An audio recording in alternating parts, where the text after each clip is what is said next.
principe de ces étapes-là, peut-être que je peux vous dire, c'est qu'on a tous rencontré cette situation, on a un problème, on le partage à un ami, et notre ami directement, il nous dit non, mais il faut que tu fasses ça, le problème c'est ça, en fait, il faut que tu fasses ça. Donc en fait, pour éviter cette situation-là où on va dire à Lynn des choses qu'elle peut faire, mais qu'elle a peut-être testé, et peut-être qu'en fait, elle voit que c'est pas possible, on va lui poser des questions de clarification. Donc il y aura déjà d'abord un moment où Lynn va nous présenter son problème pendant 5 minutes, et on n'interviendra pas. Donc, on la laisse. Lynn, du coup, vous nous présentez votre problème sur votre projet de rénovation énergétique ou de travaux. On n'intervient pas. Ensuite, nous, on va essayer avec Lynn de trouver une phrase qui synthétise votre problème. Et ensuite, on va passer à une phase de questionnement.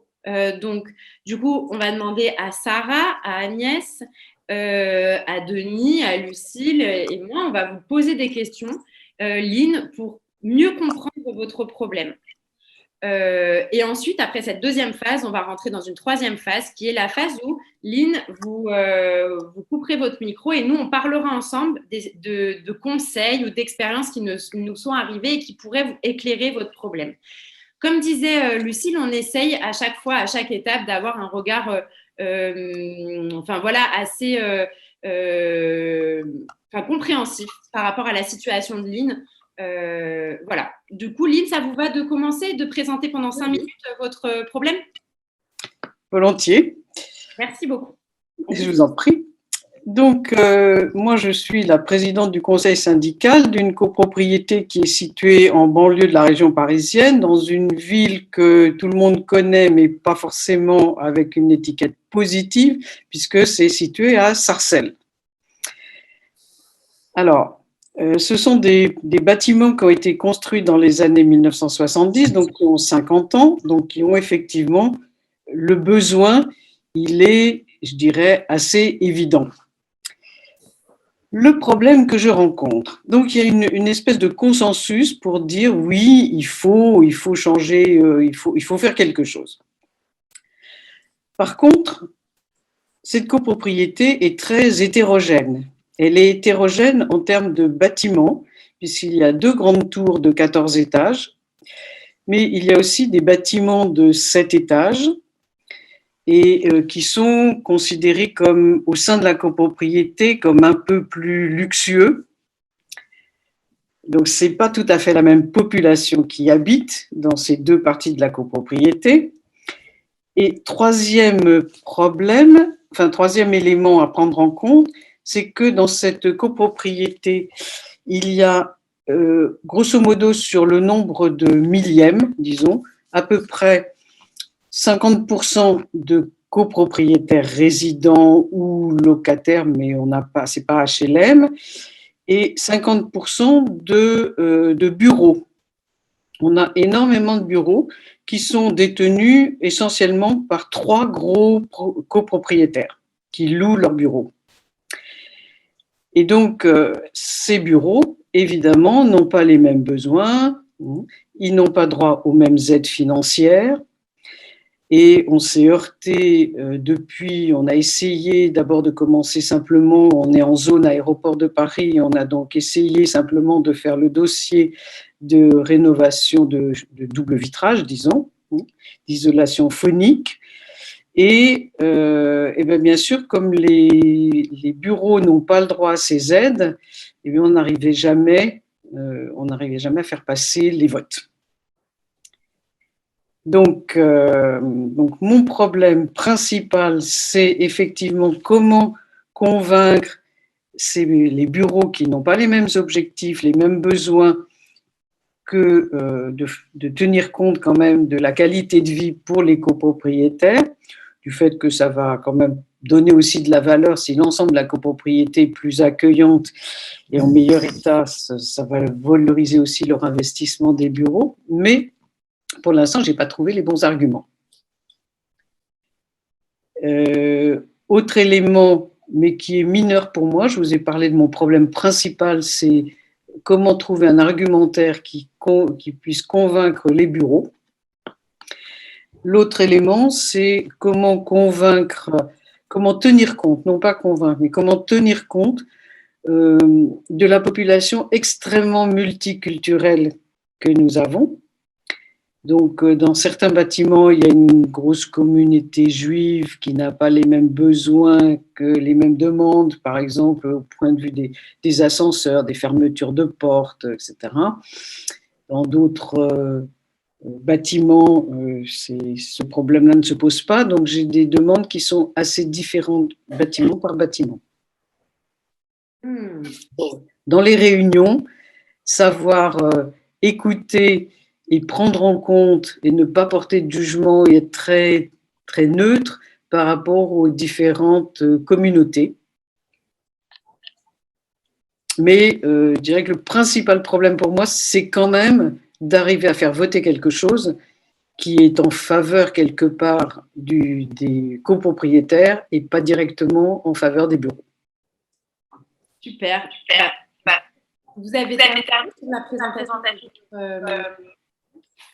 Alors, la présentation, je dirais que c'est une ville qui, par ailleurs, va bénéficier de plans de... Non, ce n'est pas un plan de sauvegarde, mais tout un travail avec l'ANRU 2. Donc, on a des dialogues avec la municipalité. Et d'autre part, cette copropriété, alors on a aussi des problèmes secondaires, disons, mais à prendre en compte dans le plan global, c'est que nous faisons partie du chauffage urbain, qui est aussi un chauffage un peu ancien, le réseau de chauffage, et donc il y a une partie du réseau qui est gérée par Dalkia avec des grandes chaufferies, avec un plan écologique, puisque la plupart de la chaleur est fournie par l'usine d'incinération. Donc on évite on n'a pas de centrale à charbon et on n'utilise pas trop de gaz.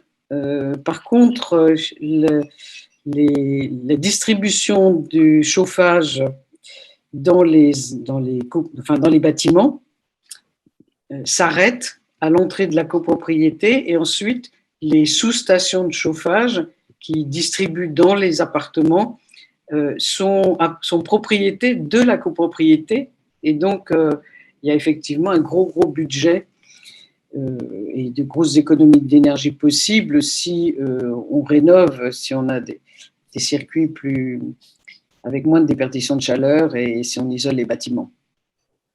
Mais les investissements initiaux sont très importants. Très bien. J'ai le micro qui résonne. Je ne sais pas pourquoi. Oui, il y a un petit retour micro.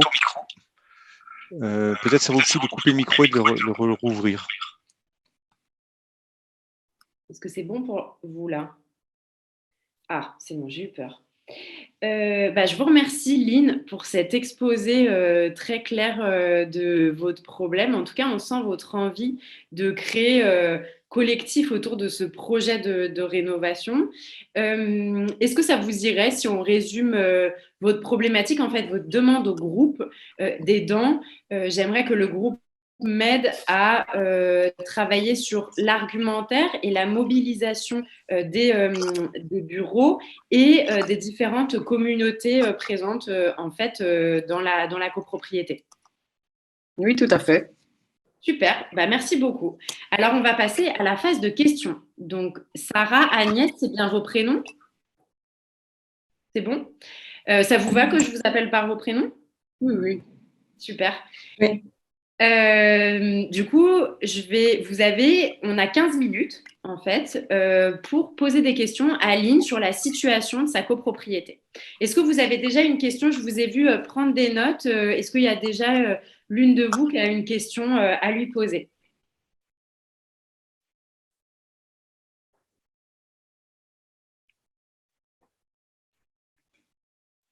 Voilà, on m'entend là, je pense? Oui, c'est bon, on vous entend, Sarah. Alors, moi, je gère une copro qui est divisée par 3 entrées. Donc, un petit peu la même problématique que Lynn. Moi, ce que je fais par rapport à son problème qu'elle a… Est-ce que Sarah, vous allez lui poser une question ou est-ce que vous allez lui donner un conseil? Parce que là, on est dans une phase, je suis désolée, ça fait très protocolaire, mais c'est l'exercice. on vous demande de lui poser une question. J'allais lui poser la question, justement. Ah, mais parfait. Alors, désolée de vous avoir coupé. Donc, justement, la question que je voulais lui poser, c'était est-ce que elle a, quand elle fait son assemblée générale, est-ce qu'ils peuvent voter par entrée en fonction de la problématique de chaque cage d'escalier?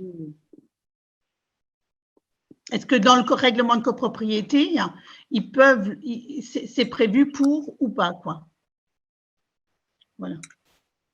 Super, merci. Je réponds maintenant ou j'attends toutes les questions? Oui, vous pouvez répondre maintenant. Du coup, ça devient très scolaire. Désolée de cette intervention. Oui, vous pouvez répondre maintenant, Lynn.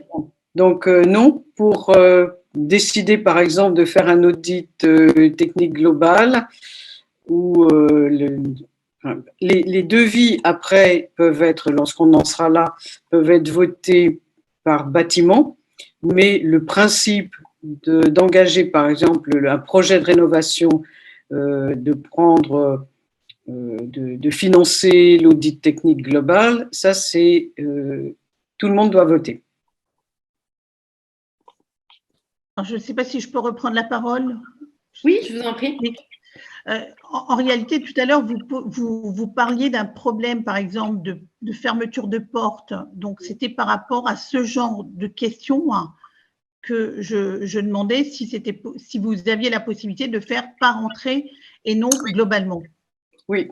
Quand il s'agit de travaux comme ça, par bâtiment, on peut faire voter et faire des choix différents par bâtiment. Mais le principe d'engager un architecte pour étudier la rénovation, pour étudier par exemple la rénovation de notre circuit de chauffage, ça c'est une décision collective. Ok, super. Merci beaucoup, Lynn. Agnès, est-ce que vous avez une question? Denis, après toi. C'était juste une confirmation. Si je comprends bien, il n'y a pas de… Comment dire c'est que des copropriétaires. Il n'y a pas de… Il n'y a pas de bailleurs, de choses comme ça, sur lesquelles s'appuyer, en fait. Non, c'est que des… Non, c'est que des propriétaires et beaucoup de propriétaires occupants. On a assez peu de locataires. D'accord. Ce qui est plutôt une bonne chose oui. de ce qu'on connaît. Super, très bien. Denis, tu avais une question? Oui, par rapport à cette question, est-ce c'est possible d'avoir plus de précision sur les 50% de logements? À peu près, c'est quoi la proportion de copropriétaires occupants? S'il y a une information plus précise. Ensuite, j'ai une autre question, c'est il y a combien de logements en tout dans la résidence? Et je n'ai pas bien compris à quelle étape du projet vous étiez. J'ai l'impression que vous êtes en phase de proposer au vote un DTG, diagnostic technique global, ou un audit. J'ai l'impression que vous en êtes là. Oui. Donc, pour vous répondre, parmi les propriétaires, on a à peu près entre 70 et 80% qui sont occupants. Ce sont des grands appartements, donc ce sont plutôt des familles. Donc, on a quelques appartements où effectivement les enfants ont grandi, sont partis et il se retrouve 2 personnes dans un 6 pièces. Mais voilà, donc le nombre de logements, dans chacune des tours, il y a une quarantaine de logements à peu près. Et donc, ça fait 2 tours, ça fait 80 logements. Et dans le reste, les autres bâtiments qui sont de 7 étages, j'en ai 14, 28, une soixantaine. Donc, au total, 80 et 60, je suis à peu près à 140 logements occupés. Merci.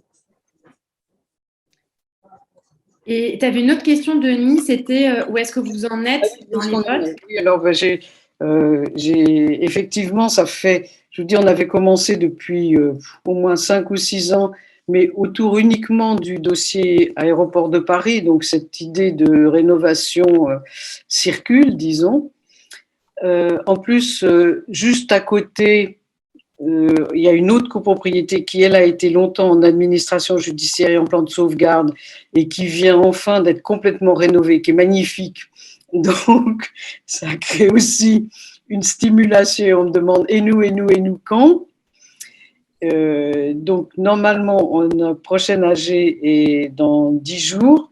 Et là, je pense que j'aurai quand même la majorité pour faire voter au moins le DTG. Pour dire qu'on a mis le pied dans la porte.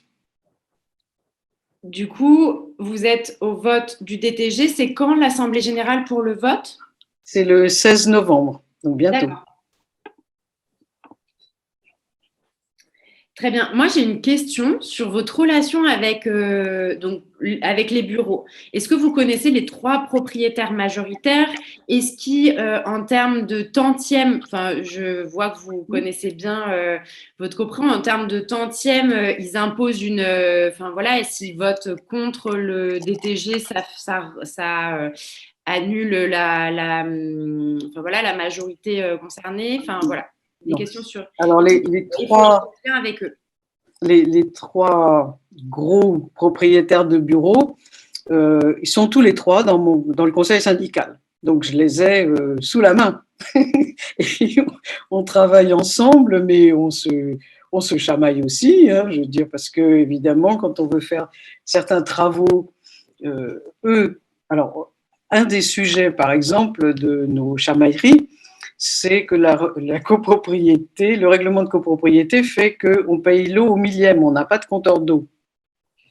Et bien entendu, ils n'ont pas de machine à laver, ils n'ont pas 10 gamins qui prennent des douches, et ils ont beaucoup de millièmes, donc ils payent très cher l'eau. Et donc, voilà. Donc, voilà un sujet. Je vois bien, oui. Voilà. Donc, oui, on se connaît, oui, on travaille ensemble. Là, je pense que cette fois-ci, ils vont voter oui pour le DTG. Bon. C'est déjà le résultat de certaines négociations. D'accord. Et comment vous avez fait pour négocier avec eux sur ce DTG? Alors, déjà, comme ils se plaignent, justement, un point de blocage entre nous, c'est le règlement de copropriété avec une répartition très inégale sur les factures d'eau.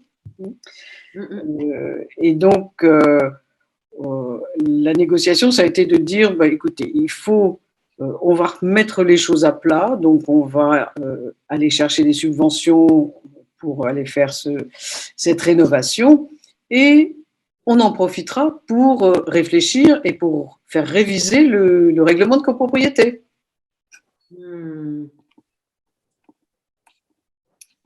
Ok. Vous l'avez déjà fait. Allez-y, Sarah, je vous en prie. Alors moi, j'avais une autre question à vous poser par rapport au chauffage. Est-ce que les copropriétaires, les habitants, on va dire, et les bureaux, la répartition se fait de quelle façon? Comme l'eau, au millième. On est tous chauffés pareil par le chauffage urbain et c'est au millième. Donc, c'est un peu plus juste pour le chauffage parce que leurs bureaux sont grands et ils ont des millièmes, mais ils sont chauffés sur toute la surface. Donc, il n'y a pas trop de contestation par rapport au chauffage, disons. Mais en tout cas, ça peut être une négociation pour mettre en place un projet. C'est là où je voulais en venir. On se garde ça en poche, du coup, Sarah. Oui. Super. Denis, vas-y, on t'écoute. Ouais, j'aimerais approfondir ce sujet-là, des millièmes. En fait, dans votre règlement de copropriété, comme dans toute copro en France, vous avez des millièmes qui sont définis par l'eau, par logement et commerce, bureau. Oui. Mais ces répartitions-là, elles sont différentes selon ce qu'on appelle les clés. Vous savez, les clés de répartition. Yes. Donc, il y a une clé de répartition générale. Une question, Denis ? Non, mais j'explique et je pose la question derrière. Ah, vas-y. Parce que c'est juste pour vérifier qu'on soit au même niveau de compétence ou de connaissance de ce système de millièmes. Parce que là, j'ai un doute sur la compréhension de c'est quoi les millièmes. Donc, il y a des millièmes pour les charges générales. Tout le monde, quel que soit le lot, même si c'est une place parking, a des millièmes pour payer ce qui est indiqué dans le règlement de copro comme charge générale, comme par exemple le DTG. Par contre, il y a une autre clé de répartition qui est bâtiment, par exemple. Eh bien, il n'y a que les logements et les bureaux de ce bâtiment qui ont des millièmes pour cette clé bâtiment. Et dans cette clé bâtiment, par exemple, est payé un ravalement de façade pour ce bâtiment. Et les autres bâtiments, ben, ils ne payent rien pour le ravalement de ce bâtiment-là. Donc, ma question est la suivante. Pour ces bureaux-là, est-ce que vous avez vérifié si ces bureaux, ils ont des millièmes pour le ravalement de la façade? Parce que des fois, quand les bureaux ils sont au rez-de-chaussée, ils n'ont rien à payer sur le ravalement de la façade. Des fois, oui, mais des fois, non. Et ça dépend de la copro et de son règlement de copro. Est-ce que vous avez vérifié ça? Alors, je pense, je ne suis pas sûre, là, il faut que je vérifie. Alors, déjà, nos bureaux, ils ne sont pas en rez-de-chaussée. C'est des bâtiments où il y a un entresol, une sorte de galette qui déborde de l'immeuble, en fait, et qui a tout un toit en terrasse, et un peu indépendant, disons. Et donc, eux, il me semble que tout ce qui concerne les murs,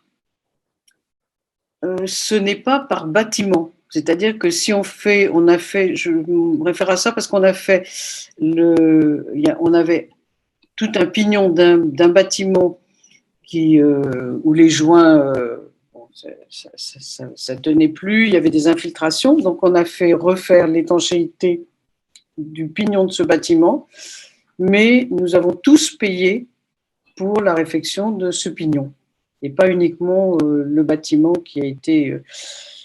voilà. Et donc, je pense que, justement, la crainte des bureaux, les bureaux sont situés en entresol, mais uniquement au niveau des bâtiments de 7 étages, qui donnent sur l'avenue principale de Sarcelles, sur l'avenue du 8 mai, ce sont nos Champs-Élysées à nous. Et donc, mais évidemment, les bureaux peuvent avoir envie que la façade, qui est la façade par où arrive leur public, soit rénovée. Ils sont beaucoup moins intéressés pour que les tours qui sont derrière, les façades soient aussi rénovées. Et donc, j'ai besoin de précision. Donc, vous pouvez répéter, s'il vous plaît, les bureaux, ils sont situés dans tous les bâtiments ou seulement ceux de cet étage? Seulement dans ceux de cet étage. OK. Donc, ils payeront rien. Donc, ils payeront rien s'il y a des travaux importants sur les tours. Non. Non, au contraire. Dans notre règlement de copropriété, s'il y a sur les murs, oui. Si c'est sur le toit en terrasse d'une tour, ils ne payent pas. Mais si c'est ma façade d'une tour qui a un problème d'étanchéité et qu'on fait refaire la façade de la tour, ils vont payer aussi. Tous les bâtiments vont payer.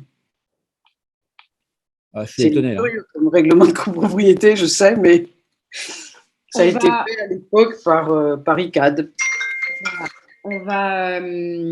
Alors, je vous propose qu'on se garde ça en tête. Souvent, en copropriété, on reste beaucoup focalisé sur ces questions de règlement et de loi, ce qui est vrai. C'est des choses qui nous bloquent, c'est des choses qui nous favorisent la mise en place d'un projet. On va essayer aussi de trouver d'autres questions pour voir le projet à 360 degrés. Agnès, est-ce que vous auriez une question? Oui, j'ai entendu parler du décret tertiaire, mais je connais pas les détails à fond. Et comme j'ai entendu qu'il y avait, il y aurait quand même plusieurs travaux finalement. Est-ce que l'ensemble des travaux n'aiderait pas les bureaux à remplir leur obligation du point de vue de ce décret, s'ils sont concernés? Alors, j'étais en train de justement regarder un peu. J'ai l'impression qu'il faut qu'ils arrivent à faire 40% d'économie par rapport à l'année 2010. Donc, voilà, je me demandais si on ne pourrait pas creuser de ce côté-là. Est-ce que vous voulez reformuler à Agnès du coup cette question, puisque Lynn était au téléphone, c'est il y a un décret tertiaire qui est sorti. Est-ce que vous avez entendu parler de ce décret tertiaire qui pourrait, d'après Agnès, stimuler en fait les bureaux à être partants? Ben non, je ne connais pas, donc je serais ravie justement de cette rencontre. Ok, bah, du coup, on en discute peut-être en phase de conseil et Agnès, vous pourrez nous dire ce que vous avez trouvé sur Internet, etc. Super. Est-ce qu'il y a une autre question? Moi, j'ai une question sur, alors vous parliez des bureaux, j'ai compris que vous avez des liens déjà au conseil syndical, voire même un historique de tension sur la répartition des charges, donc ça c'est intéressant. Sur les copropriétaires, donc c'est plutôt des propriétaires occupants, vous avez parlé de différentes communautés, est-ce que vous êtes en relation avec les copropriétaires? Oui, oui, oui, oui.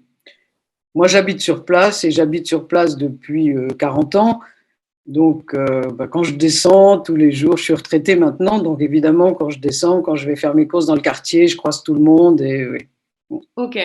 Du coup, vous êtes bien identifié. Est-ce qu'il y a eu des oppositions dernièrement sur, par exemple, sur ce projet de voter un DTG et de se lancer peut-être dans un projet d'envergure?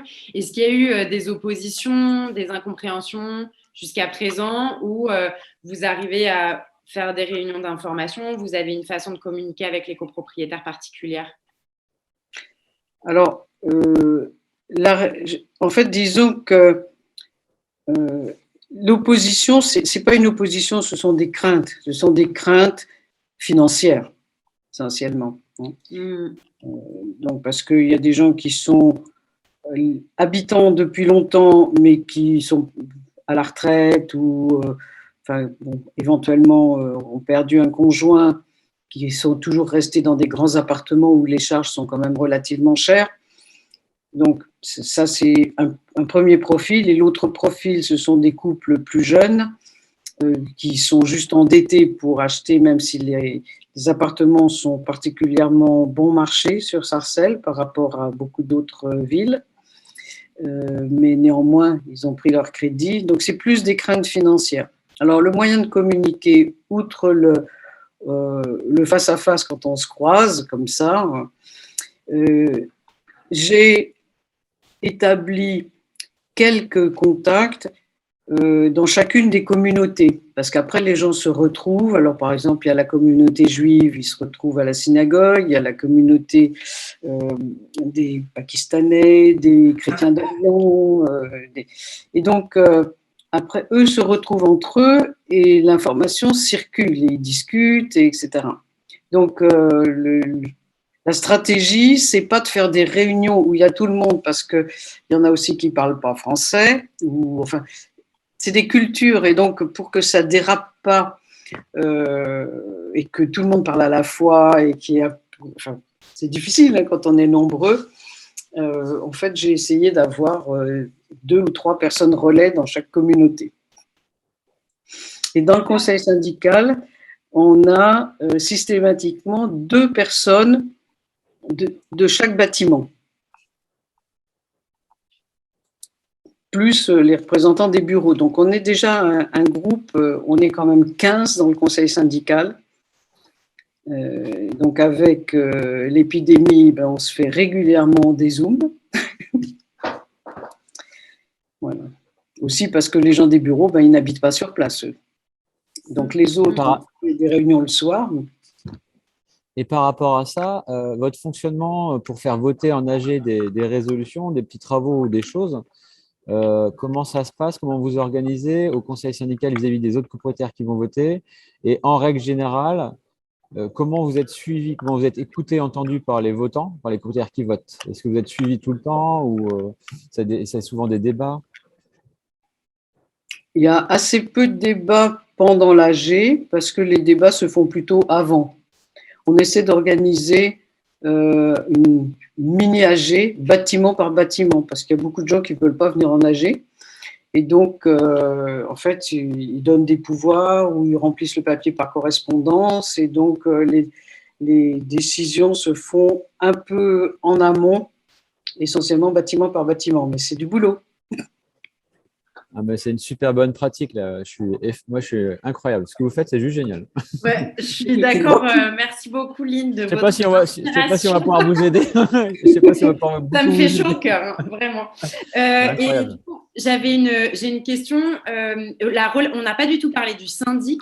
Comment ça se passe avec le syndic? Est-ce qu'il est porteur sur ce projet ou réticent ou plutôt collaboratif? Il vous laisse avancer? Comment ça se passe?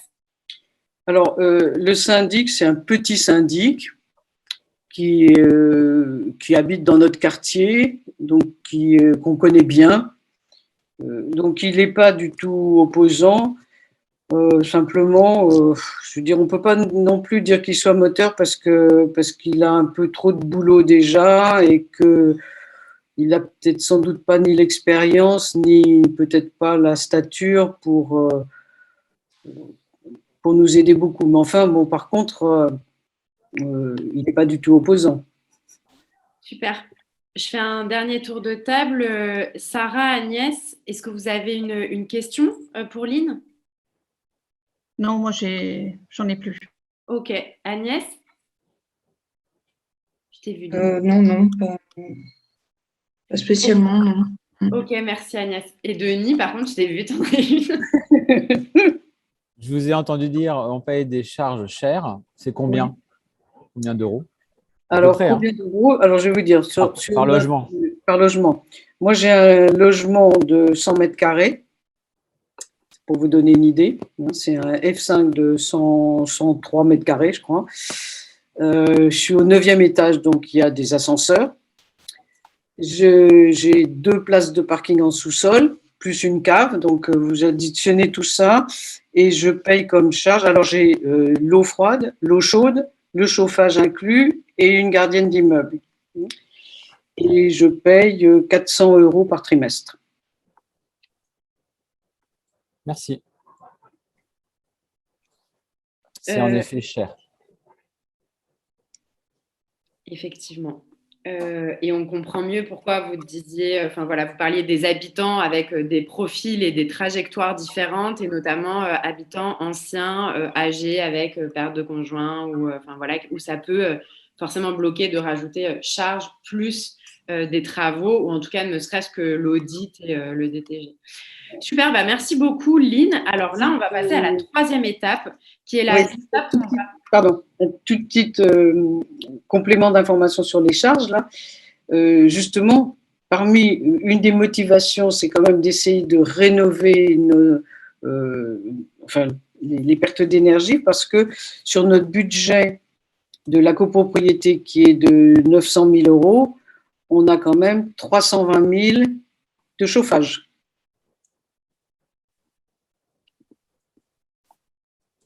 Ok.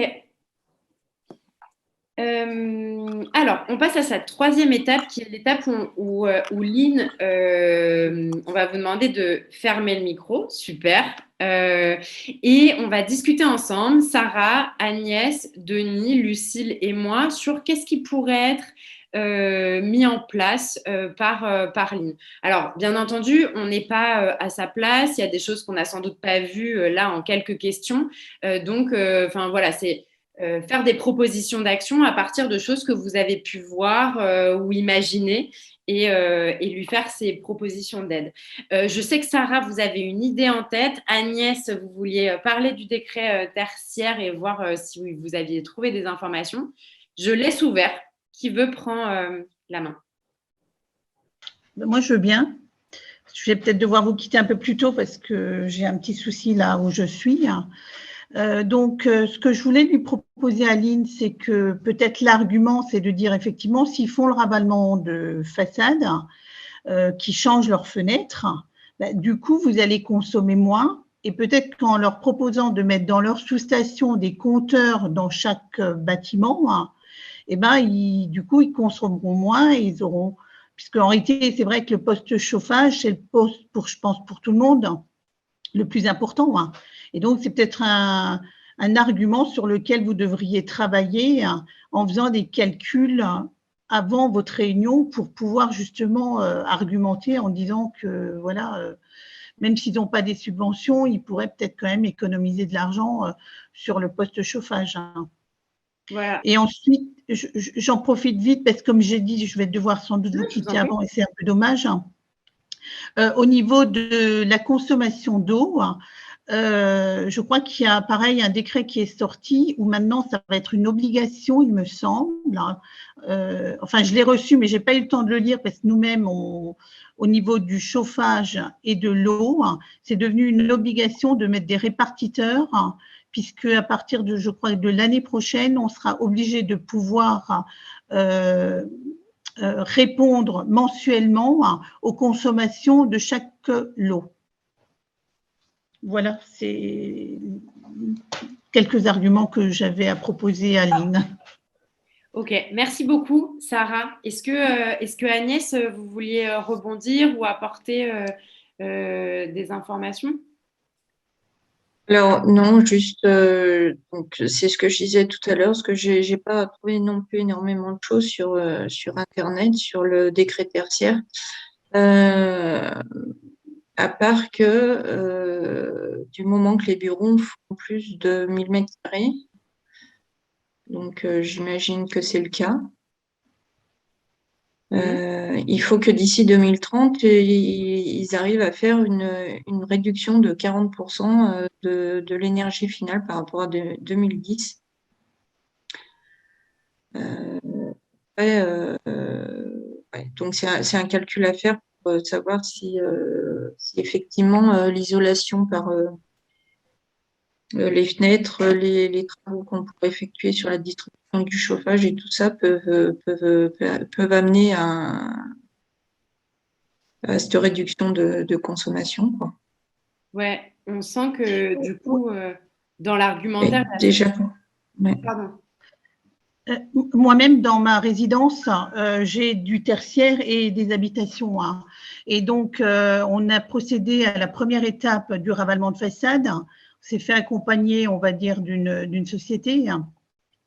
Et eux-mêmes ont pu nous dire quelles sont les subventions qu'on pourrait obtenir et la répartition, puisqu'il y a quand même une part qui sera une subvention qui sera pour le tertiaire. Tout dépend si vous faites l'ensemble des isolations, aussi bien sur le toit, sur le côté, par la cave, enfin par les sous-sols, du moins, je ne sais pas comment est votre bâtiment, et les fenêtres. Alors effectivement, peut-être sur les fenêtres, ils ne toucheront pas énormément, mais je crois qu'ils touchent quand même quelque chose. Mais il faudrait regarder ça sur le global, je pense. Qui est-ce qui vous a accompagné? Vous parliez d'une structure qui vous a accompagné? Oui, alors moi je suis en Alsace, donc je ne suis pas sur la région parisienne. Donc c'est la société IMAE. IMAE, et c'est quoi leur métier? C'est ça. C'est un bureau d'études thermiques ou Non, en réalité, c'est plutôt, je vais dire, ce serait plutôt un maître d'œuvre ou un maître d'ouvrage, je vais dire. Et en réalité, c'est lui qui nous cherche, si vous voulez, qui a calculé ce qu'il fallait faire, toujours avec les entreprises, et puis qui a fait faire des devis pour nous faire un chiffrage. Voilà. D'accord, ok.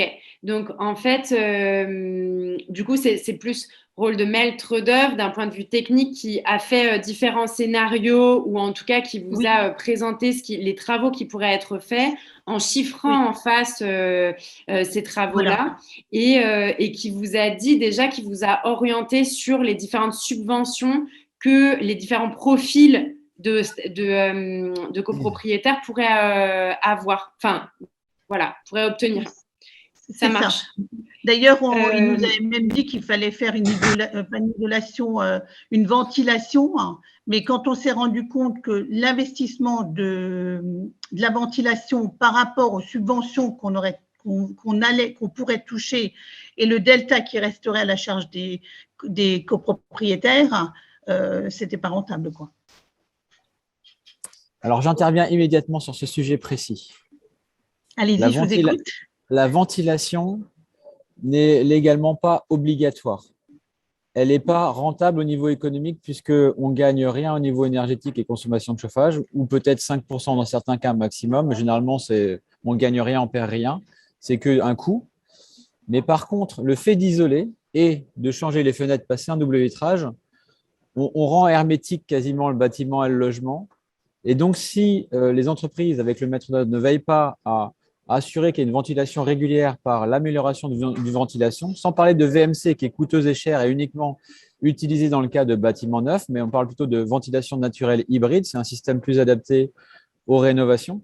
Si vous ne faites pas l'amélioration de ventilation alors que vous isolez et changez les fenêtres, il y a de très bonnes chances que vous ayez des répercussions sur votre confort de vie, humidité, mauvaise aération, CO2, etc.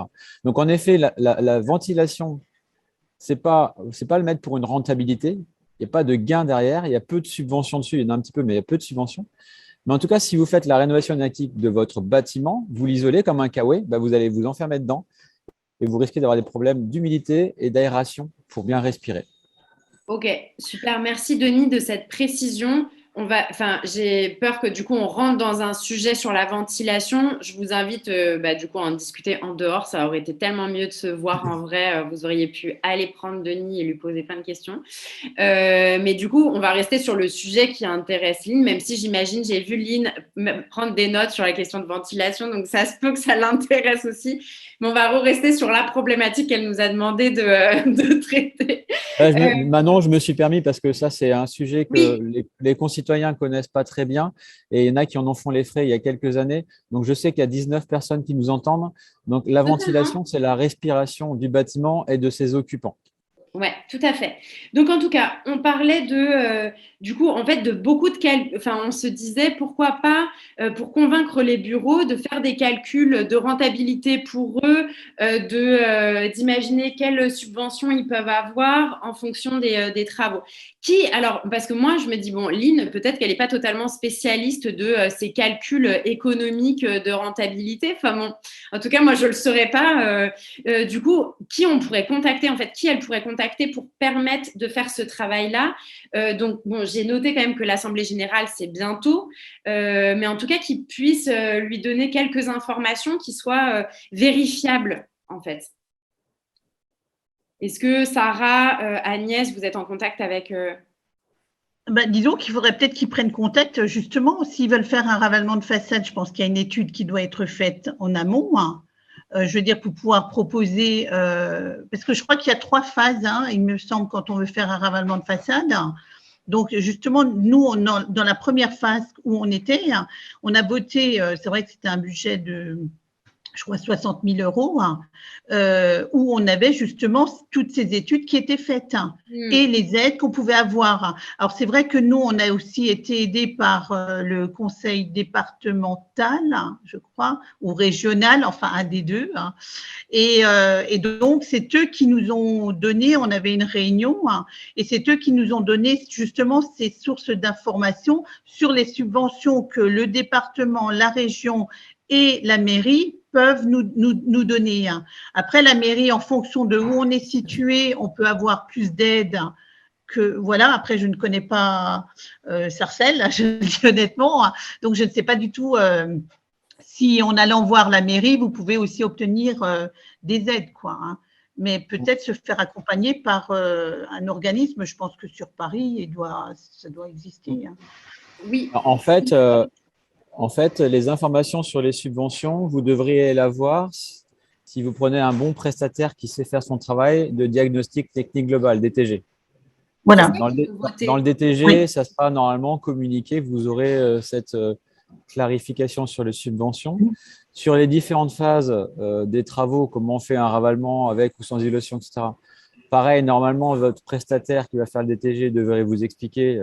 Voilà, vous êtes dans la première phase d'audit DTG et après, la phase suivante, c'est ça. Donc, à l'occasion de cette mission, vous allez être éclairé.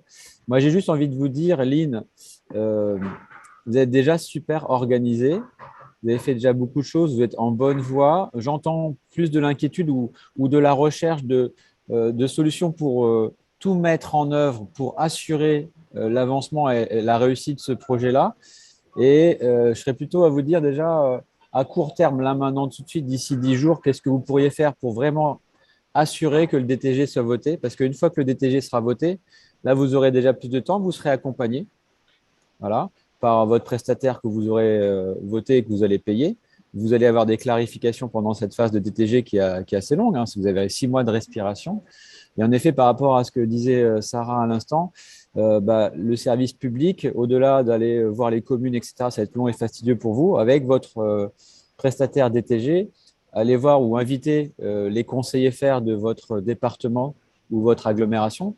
Donc, les conseillers faire, c'est un conseil de service public qui va rentrer un peu plus dans le détail sur les subventions et qui vient gratuitement. Donc, déjà avec votre prestataire DTG et en plus, si les conseillers faire viennent, vous aurez une belle équipe pluridisciplinaire et hyper compétente pour répondre à toutes vos questions et surtout celles de vos copropriétaires et établir la ligne d'argumentaire, notamment avec les commerces, quoi, avec les bureaux, pardon. Ouais. C'est pas trop mal. Je voulais juste aussi, parce que j'ai noté plein de trucs, donc je vous invite à noter parce que j'ai noté plein de choses. Vigilance, donc je vous parle à vous, Lynn, mais aussi à tout le monde. Pour avoir les subventions, en règle générale, il est important de voter un ensemble de travaux énergétiques qui vont permettre d'atteindre, après les travaux, une certaine performance ou un gain minimum. Donc, pour avoir le maximum de subventions qui sont cumulables, il faut être déjà bien informé du système de calcul, de cumul. Et généralement, c'est un projet global. Donc, c'est à une seule AG. Vous allez voter plusieurs travaux. Donc, certes, ça paraît cher pour les copropriétaires parce qu'à une AG, ils vont voter un montant important. Mais vous avez comme la possibilité de l'étaler dans le temps. Ce qui est important, c'est de voter à la même AG pour demander les subventions juste après l'AG. Et après, vous étalez dans le temps, généralement, c'est 3 ans maximum. Vous voyez, pour étaler la dépense. Et puis, pour étaler la dépense, il y a aussi les prêts collectifs qui sont méconnus des copropriétaires et qui sont accessibles à tout le monde, sauf ceux qui payent mal leur charge de copro. Même les personnes retraitées ou à faible revenu, etc., ont le droit aux prêts collectifs. Alors, il y a toujours 2 ou 3 exceptions qui confirment la règle, mais les prêts collectifs sont accessibles à tout le monde. Voilà. Je voulais aussi préciser maître d'œuvre, maître d'ouvrage. Oui. Les maîtres d'ouvrage, c'est vous, les copropriétaires. D'accord ? Et le maître d'œuvre, c'est le technicien du bâtiment, l'architecte qui va vous aider. Donc voilà, vous allez vous faire accompagner d'un maître d'œuvre. Et par contre, vous pouvez vous faire accompagner d'un AMO, un assistant à maître d'ouvrage. Votre assistant à vous, les copropriétaires, c'est un AMO. Et après le DTG, vous pouvez très bien demander à un AMO, en plus du maître d'œuvre, pour qu'il vous accompagne et calcule les codes parts une fois que les offres travaux auront été obtenues par le maître d'œuvre. D'accord. C'est un AMO copro, c'est un spécialiste des copros qui va vous accompagner jusqu'au bout du bout. D'accord. C'est une question qui me venait, mais je vais garder en route. Du coup, c'est bon, Denis, pour toi J'en ai encore plein. Non, j'en ai encore 3. Je suis preneuse. Ouais, bon, allez. Mais l'idée, c'est aussi que d'autres personnes puissent apporter des éclairages, tu sais. Ouais, je sais. Mais j'ai entendu Agnès tout à l'heure qu'il n'y avait plus de propositions, sauf peut-être elle en a eu pendant que je parlais, je ne sais pas. Ou Sarah. Non ? Je meublais en fait.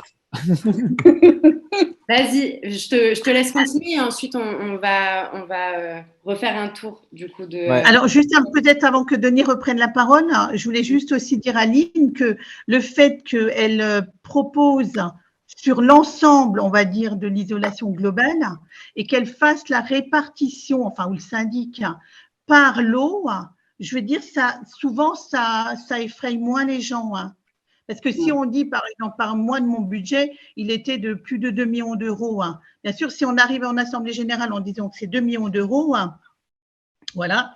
Alors que si on dit finalement, entre ce que ça va coûter, les subventions qu'on peut avoir, donc celles que chacun, on est sûr d'avoir, ça fait plus que, on va dire, 15 000 euros par logement, enfin par copropriétaire. En plus, pour les fenêtres, ça c'est du particulier, donc c'est séparé. Je veux dire, et comme disait tout à l'heure Denis, il y a ces fameux prêts que le syndic peut faire au nom de la copropriété, et donc donner les montants des remboursements. Souvent, ça permet de faire passer un peu mieux la pilule. Voilà. Je vous laisse la parole, Denis. Merci Sarah. C'est pas moi qui ai la parole, mais voilà, je meublais un petit peu, mais je peux encore donner plein d'idées, solutions. Manon, ça va ? Oui, tu me disais là sur le chat que ça fermait dans 10 minutes, donc là où vous êtes, donc c'est peut-être important que vous puissiez présenter à la fin les choses. Est-ce que tu veux faire part? En tout cas, moi j'avais envie de réagir, Denis, sur le fait de contacter. Alors c'est vrai qu'il y a le DTG là que vous allez voter. A priori, j'ai l'impression de ce que vous nous avez dit, Lynn, que bon, ça devrait le faire pour le DTG. Tout le projet, ça va être de faire en sorte que les bureaux acceptent un projet global.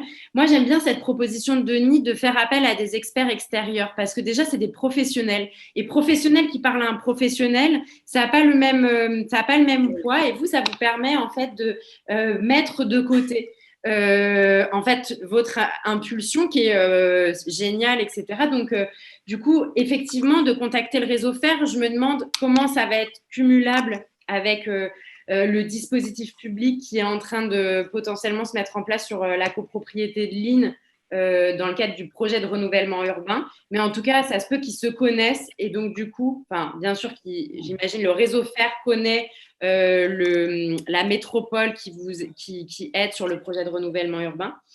Donc, du coup, en tout cas, de faire venir cet expert effectivement gratuitement qui va parler aux professionnels avec potentiellement leur langage et des questions de rentabilité qui pourraient leur parler. J'avais pensé aussi à quelque chose sur les questions des communautés. Moi, ce que je vois, c'est que, en tout cas, des différents volontés sur le projet. Je crois que Sarah, vous aviez posé une question là-dessus. Effectivement, ça peut être intéressant, je me disais, de leur expliciter en tout cas la frise du projet et de faire en sorte de leur montrer qu'ils vont avoir leur part de décision sur le projet global. Qu'en fait, il va y avoir des marges de manœuvre, comme vous disiez, sur les critères, sur le vote par bâtiment, qu'en tout cas, il va y avoir des critères des marges de manœuvre pour eux pour concevoir un projet qui leur convienne aussi. Et donc ça, c'est assez important il y a une chose qui peut être mise en place, c'est une commission travaux. Donc déjà, ça vous permet de constituer un groupe autour de vous. Je vois que Lynn, elle est très investie et du coup, elle connaît très bien sa copropriété. Il y a déjà un conseil syndical par bâtiment, avec des personnes qui sont responsables par bâtiment, avec un responsable des bureaux. Donc, en fait, ils ont une super équipe pour mettre en place leur commission travaux. Et donc, de faire en sorte que dans la commission de travaux, il y ait aussi du coup des représentants dont vous parliez, que vous avez mis en place. Alors, j'ai envie de faire une vidéo de vous, du coup, maintenant. Et que ces personnes puissent faire partie de la commission de travaux. Donc, peut-être que ça ne les intéresse pas de faire partie de toute la gestion courante de la copro. On sait à quel point c'est compliqué, c'est dur, c'est chiant. Enfin voilà, on est copropriétaire pour certains et certaines d'entre vous, en tout cas moi aussi. Et par contre, ça peut les intéresser de travailler sur ces questions avec la commission travaux. Donc, pouvoir créer un groupe particulier. Bonne idée. Ouais, dès que le DTG sera voté, et du coup, parce qu'effectivement, le DTG, ils vont travailler sur des études qui va pouvoir poser les aspects techniques, subventions et tout, mais il va y avoir cette question des scénarios. Et souvent, c'est là où ça vient clasher un peu la question des scénarios. Et donc, du coup, de construire cette commission de travaux avec ces personnes avant, à ce moment-là, ça peut être, pendant la réalisation des scénarios par l'intervenant, ça peut être intéressant pour vous assurer que tout le monde est dans la boucle et qu'il y a une concertation qui est réalisée. Denis, est-ce que tu voulais ajouter quelque chose? Alors, sur la partie règlement de copro, moi, je vous invite à consulter des spécialistes du juridique, des avocats qui sont payés par le service public, ou un notaire, ou l'ARC même, l'association des représentants de copro, l'association des propriétaires. L'AMO copro sera important parce que j'ai entendu que votre syndic n'était pas expérimenté, voire il a trop de boulot. Donc, en fait, il va lui déléguer tout ce qui est administratif. Et pour finir, je vais en retenir un parmi tout ce que j'ai écrit. Pour apprendre quelles sont les différentes étapes, etc., mieux comprendre comment ça marche une copro avec vos voisins qui sont déjà bien mobilisés par vos actions déjà. Je vous invite tout simplement à organiser dans votre copro des ateliers rencontres, la copro des possibles. où on vient animer de manière ludique pour mobiliser encore plus les gens, mieux les informer sur comment ça fonctionne. Voilà. Et puis, animer des débats avec un tiers. Nous, on est un tiers. On vient gratuitement animer les débats entre vous. Comme ça vous permet d'être « je défends mon point de vue » et de laisser aussi les autres défendre leur point de vue et que vous puissiez mieux les écouter et construire ensemble un projet. Alors, je vous remercie beaucoup pour cette dernière proposition. Je vous ai parlé du projet pour ma copropriété. En fait, au sein de la ville de Sarcelles et de cette partie ville nouvelle, il y a 49 copropriétés. Ça représente environ 40 000 logements, enfin 40 000 habitants plutôt. Et donc, ces différentes copropriétés sont réunies dans une union, une association, une union des conseils syndicaux de Sarcelles. Toutes les copros n'en font pas partie en payant leur cotisation, qui est de 1 euro par an par lot. Donc, c'est quand même pas très cher. Et donc, comme le président, qui était le président de cette association depuis 15 ans, est malheureusement décédé brutalement de l'épidémie de Covid, j'ai hérité de cette présidence. Et donc, si vous voulez bien venir, ce ne sera pas seulement pour ma copropriété, mais je ferai venir volontiers une réunion avec différentes copropriétés de la ville. Vous allez parler à Isabelle de suite parce que je laisse Isabelle prendre le relais maintenant, c'est ça? C'est le bon moment? Oui, on peut présenter les ateliers rencontres, comme ça vous libérera ensuite et je reviendrai vers Lynn sur ensuite qu'est-ce que ça vous a apporté du coup. Ça m'intéresse qu'on puisse le discuter ensemble. Très bien. Eh bien, la suite, c'est comme l'a dit Denis, des ateliers rencontres gratuits près de chez vous.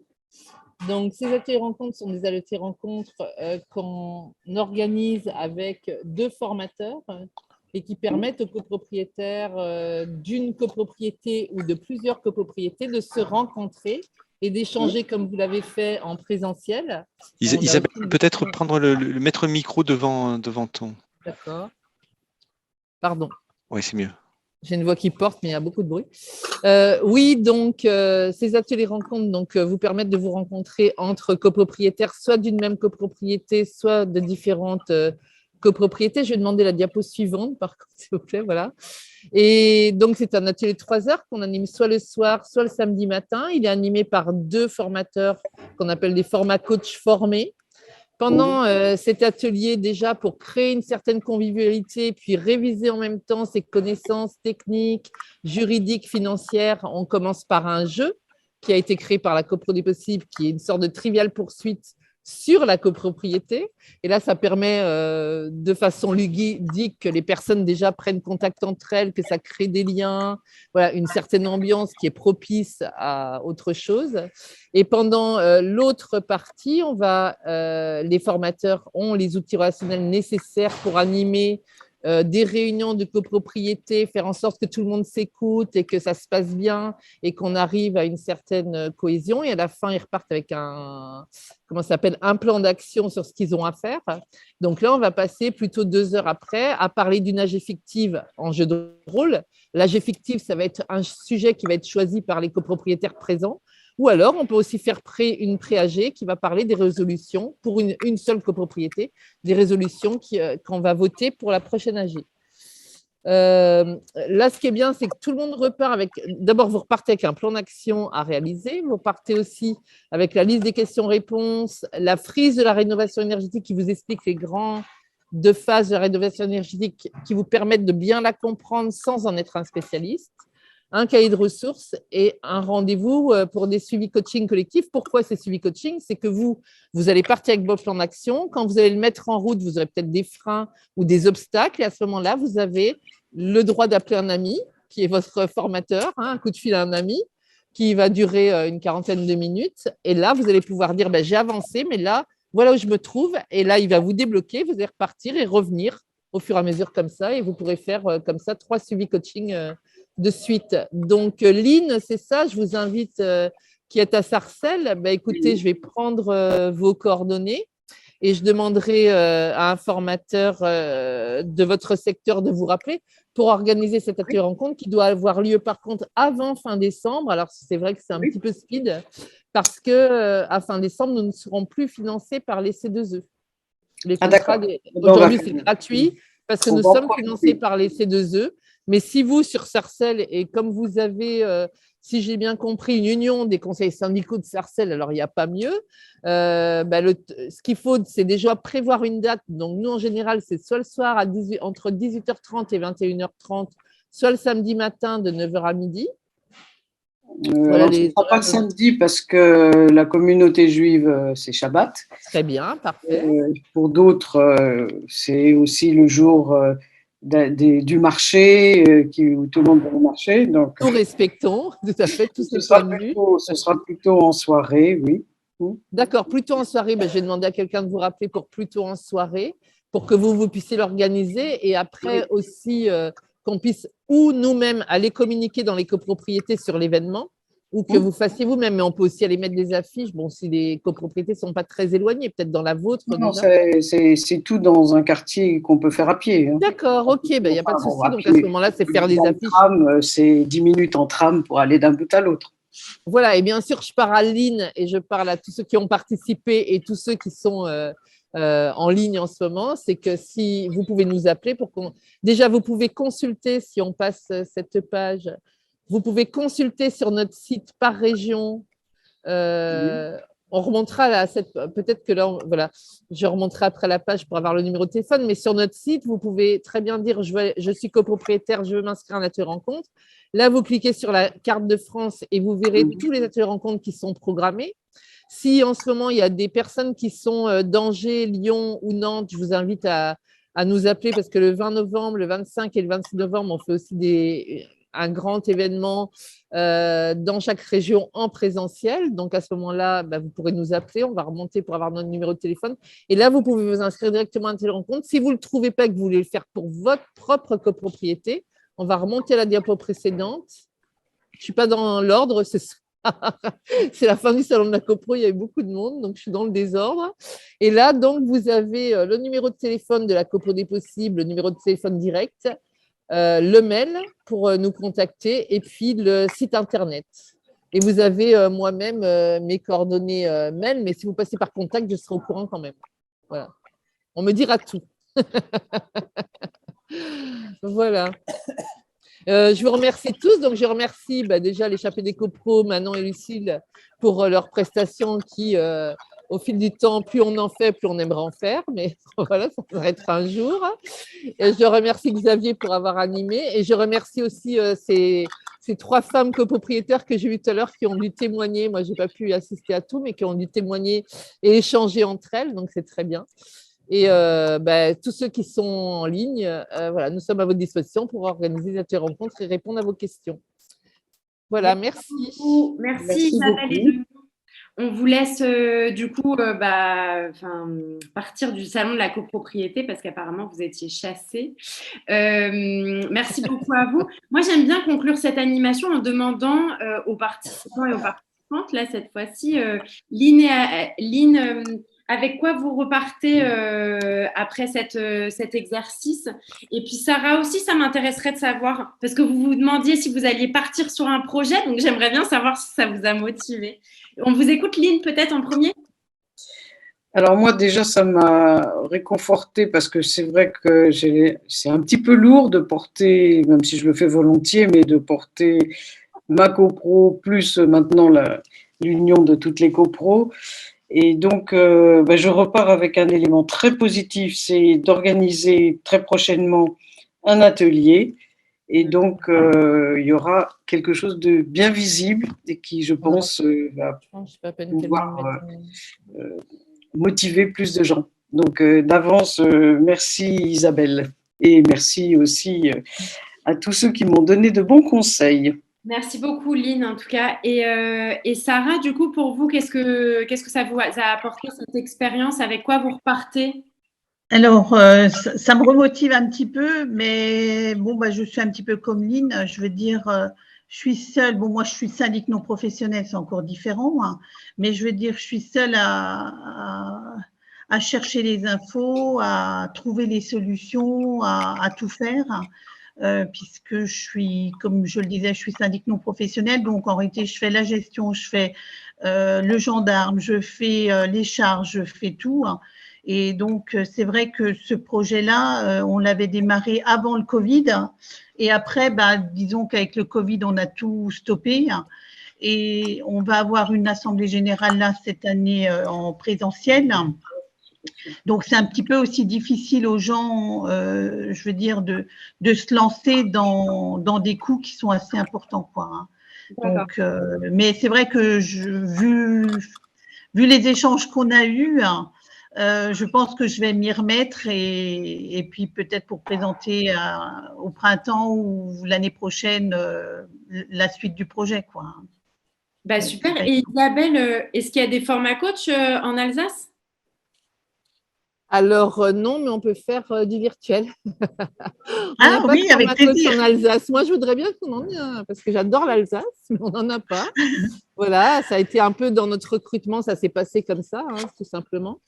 Mais en Par tout contre, cas, on peut très bien organiser un virtuel parce que, en fait, Oui. dans votre projet, Sarah, ce qui est important aussi, c'est que les gens, enfin, moi, je me mets à leur place, comprennent aussi peut-être ces différentes phases de la rénovation parce que c'est pas facile de voter quelque chose qu'on ne comprend pas avant même de dire qu'il faut payer. Il faudrait peut-être déjà comprendre ce qui va se passer pour que ce soit clair pour tout le monde. Et peut-être que lors de cet atelier, c'est l'occasion déjà de leur montrer de façon simple, hein, comme je vous l'ai dit, hein, ça s'adresse à des néophytes, mais de leur montrer de façon simple et qu'ils puissent récupérer toutes ces phases de la rénovation énergétique qui sont pour nous évidentes, pour d'autres évidentes, mais qui ne sont pas du tout évidentes pour des copros qui doivent s'engager sur quelque chose, peut-être déjà comprendre le cheminement avant même de savoir combien ça coûte. Tout à fait. Je vous laisse mon numéro de téléphone. Ah ben si vous voulez, hein, si tout le monde me laisse son numéro de téléphone, moi je vous appelle alors, tout si demain. vous voulez laisser spectateurs, je pense qu'ils appellent, elles font les 06. On lève la moquette, Alors, mais Isabelle, il faut qu'on parte. Là. 06 Oui, 07 oui, 41 oui, 35 81. d'accord. Je compte sur Très vous, bien. hein, puisque… Oui, je vous envoie une cigogne. Je D'accord. vous envoie une cigogne. Bah, super. Merci beaucoup, Lynn et Sarah. Ça a été, et je remercie Agnès en pensée qui nous a quittés.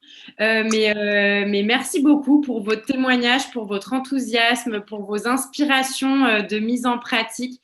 Enfin, c'est ce que j'aime dans le fait d'animer ces exercices-là.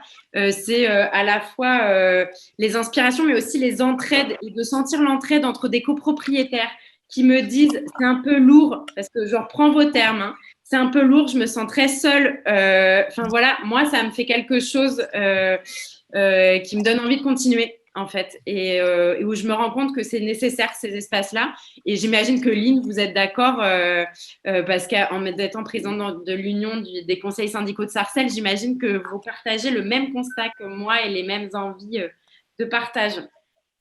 Du coup, Si je peux juste faire une toute petite suggestion, c'est qu'en fait, moi j'aimerais bien, puisque en virtuel par exemple, on pourrait organiser quelque chose avec 2 ou 3 copropriétés qui sont bien avancées dans leur projet, peut-être une qui a fini, une qui est à mi-terme, parce que quand on est nous au début, ce serait vraiment stimulant de voir que finalement d'entendre parler des copropriétaires qui sont heureux parce que ils en ont bavé, c'était chiant les travaux, ça leur a coûté cher, mais finalement ils vivent mieux, leur bien a pris de la valeur, donc des choses très concrètes justement.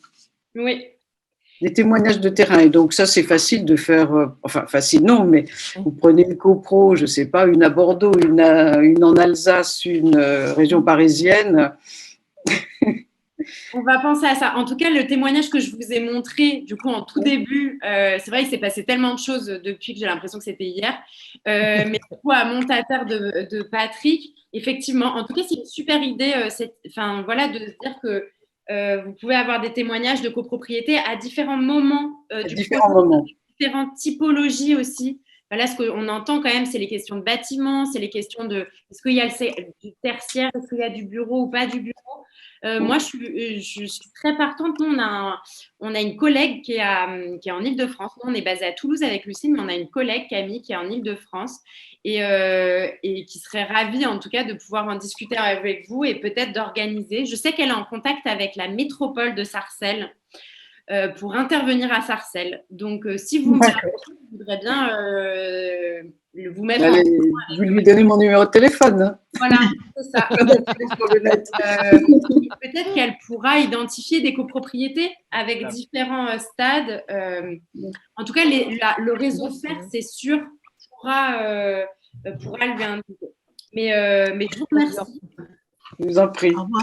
Ouais. Au revoir, on n'a bientôt plus de chaises. On est Denis bientôt et Isabelle doivent partir nous laisser. On vous embrasse. On nous met dehors, là.